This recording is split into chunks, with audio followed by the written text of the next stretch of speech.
தமிழ்நாடு முதலமைச்சருடைய economic advisory council என்று சொல்லக்கூடிய அந்த பொருளாதார அறிஞர்கள் இடம்பெற்றிருக்கும் அந்த குழுவில் இருக்கக்கூடிய அறிஞர்கள், புகழ்பெற்ற பொருளாதார அறிஞர்கள் திரு ரகுராம் ராஜன், திரு அரவிந்த் சுப்பிரமணியம், ஜான் ரேஸ் மட்டுமின்றி நொபெல் பரிசு பெற்ற எஸ்தர் டெஃப்லோ உட்பட்ட அனைத்து பொருளாதார அறிஞர்கள் அவர்களிடம் கலந்தாலோசிக்கப்பட்டது. உலக புகழ்பெற்ற பொருளாதார அறிஞர்களிலிருந்து ஊராட்சி ஒன்றிய பெருந்தலைவர்கள் வரை ஆலோசனை நடத்தப்பட்டது. சம்பந்தப்பட்ட துறையினுடைய மாண்புமிகு அமைச்சர்கள், அதிகாரிகள், அவர்களிலிருந்து தன்னார்வ தொண்டு நிறுவனங்கள் வரை கருத்துக்கள் கேட்கப்பட்டன. சமூக ஊடகங்களில் வந்த ஒரு சிறு செய்தி கூட ஒரு அழகிய ஒரு திட்டமாக உருவாகி இருக்கிறது. அந்த வகையில் பரந்துபட்ட ஒரு ஆலோசனையை நடத்தி நிகழ்த்தி இந்த நிதிநிலை அறிக்கை தாக்கல் செய்யப்பட்டிருக்கிறது என்பதை முன்னோட்டமாக குறித்து இது குறித்தான இந்த நிதிநிலை அறிக்கை குறித்தான ஒரு சில செய்திகளை உங்களுடைய பார்வைக்கு முன்வைக்க விரும்புகிறேன். தமிழ்நாட்டினுடைய அந்த பரப்பும் மக்கள் தொகை குறித்து ஒரு சின்ன ஒரு இட்ஸ் அ பெர்ஸ்பெக்டிவ் ஐடியா. தமிழ்நாட்டினுடைய மக்கள் தொகை 2011 மக்கள் தொகை கணக்கெடுப்பின்படி சுமார் 7 கோடி, அநேகமாக இப்பொழுது 8 கோடியை தாண்டி இருக்கும். இது ஜெர்மனி நாட்டிற்கு நிகரான மக்கள் தொகை கொண்டது. பரப்பளவை பார்த்தால் கிரீஸ் நாட்டினுடைய பரப்பை ஒத்தது நம்முடைய தமிழ்நாட்டின் பரப்பு. நம்முடைய பொருளாதாரத்தின் அந்த அளவை பார்த்தால் அது ஃபின்லாந்து, பவர் பர்ச்சேசிங் பேரிட்டி உட்பட அந்த அளவுகளின்படி பார்த்தால் நெதர்லாண்ட்ஸை ஒட்டியது. நம்முடைய நாட்டை எடுத்துக்கொண்டால் 6% மக்கள் தொகை, 4% பரப்பளவு. ஆனால் நாம் நாட்டினுடைய பொருளாதாரத்திற்கு கொடுக்கும் பங்களிப்பு 9%. நம்முடைய பொருளாதாரம் எப்படி வளர்ந்து வருகிறது என்பது குறித்தான ஒரு சிறு இது. 2020-21 கோவிட் பெருந்தொற்று அதிகமாக இருந்த காலம். அந்த காலத்திலேயே நாம் தேசிய சராசரியை விட அதிகமாக வளர்ந்தோம். தொடர்ந்து நாம் வளர்ந்து கொண்டிருக்கிறோம். தொடர்ச்சியாக தேசிய சராசரியை விட தமிழ்நாட்டின் பொருளாதாரம் அதிகமாக வளர்ந்து கொண்டிருக்கிறது என்பதை காட்டும் படம். நிதி பற்றாக்குறை, ஃபிஸ்கல் டெபிசிட் தொடர்ச்சியாக குறைந்து கொண்டிருக்கிறது. நம்மளுடைய ஃபிஸ்கல் ரெஸ்பான்சிபிலிட்டி ஆக்ட் படி 3% என்பது குறியீடு. அந்த 3% குறியீடை 25-26 நிதியாண்டில் நாம் எட்டுவோம் என்பதற்கான ஒரு எப்பொழுதுமே ஏன் இவ்வளவு கடன் வாங்குகிறோம் என்பது குறித்தான கேள்விகள் வரும். கடன் வாங்குவது என்பது அப்சல்யூட் நம்பரில் பார்க்காமல் பொருளாதாரத்தின் அளவை உட்பட்டு நாம் பார்ப்பது பொருளாதார வல்லுநர்களுடைய ஒரு கருத்து.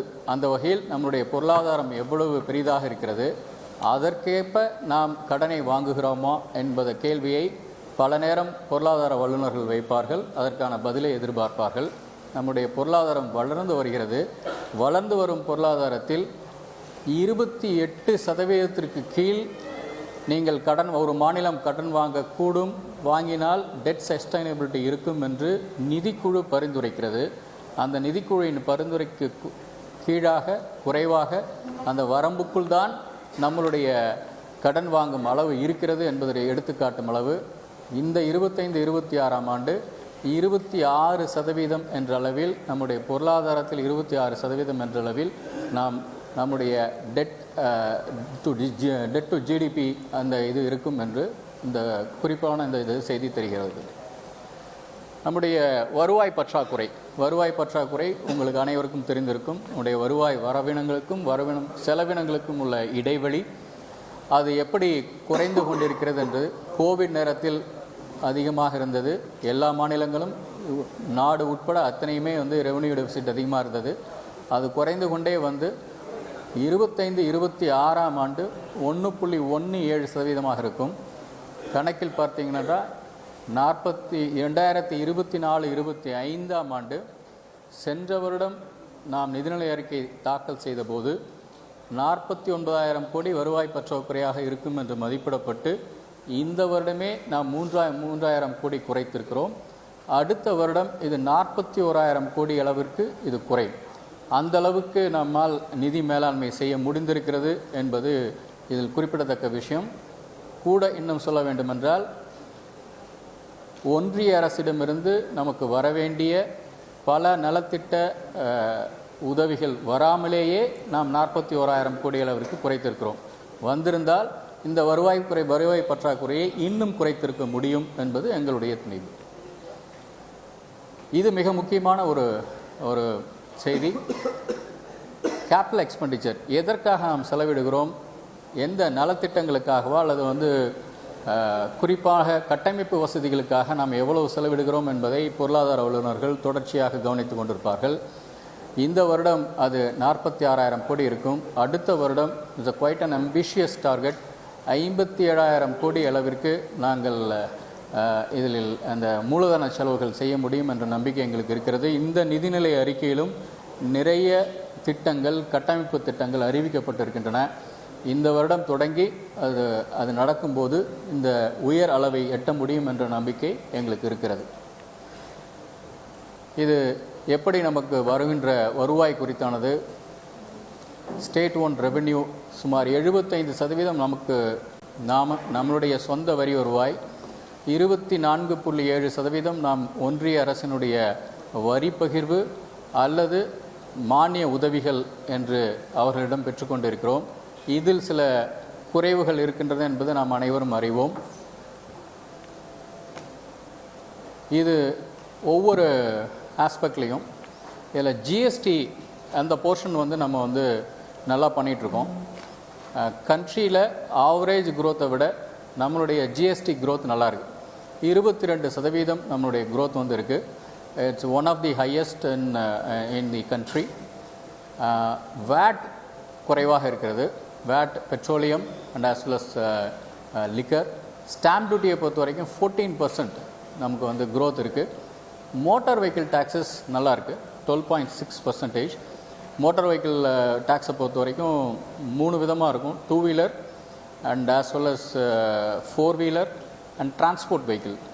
அதில் டிரான்ஸ்போர்ட் வெஹிக்கிள் நல்ல க்ரோத் இருக்குது, அரௌண்ட் 12% மேலே. 4 வீலர் பொறுத்த வரைக்கும் டிசம்பர் வரைக்கும் சற்று குறைவாக இருந்தது.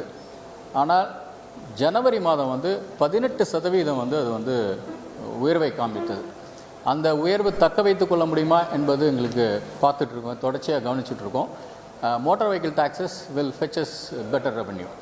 So this is the overall picture, and our SOTR, we are doing extremely well in GST, IGST settlement. We are one of the topmost in the country as far as the GST collections are concerned. We have taken extra efforts in data analytics, and then as well as our tax administration is fully geared up to collect all the arrears, and as well as this one. The most critical aspect in GST என்ன சொல்லணும் அப்படின்னா, digital economy, digital services குறித்தான அந்த ஏரியாவில் இன்னும் கொஞ்சம் நாங்கள் கவனம் செலுத்தணும்னு நாங்கள் பார்த்துட்ருக்கோம். உடனுக்குடன் செய்திகளை தெரிந்து கொள்ள சன் நியூஸ் பெல் ஐகானை கிளிக் பண்ணுங்கள்.